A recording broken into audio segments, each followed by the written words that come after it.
Pas facile d'être japonais en ce moment. Pas facile d'être libyen en ce moment, et je pourrais continuer ainsi la litanie des malheurs du monde.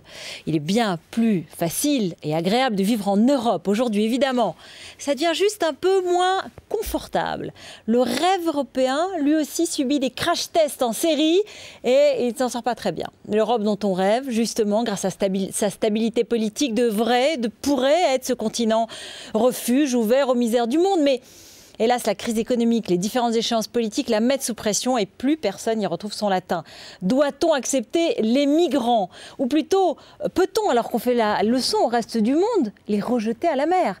Peuvent-ils passer de pays en pays sans conséquences économiques ou politiques? Les Finlandais, par exemple, ont répondu en plaçant très haut aux élections le parti populiste et nationaliste, l'équivalent de Marine Le Pen en Finlande. Eh bien, du coup, c'est chacun pour soi.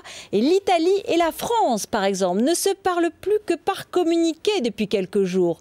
Rappelez-vous, ce sont pourtant deux des pays fondateurs de l'Union européenne. Pas si simple non plus d'être européen, finalement.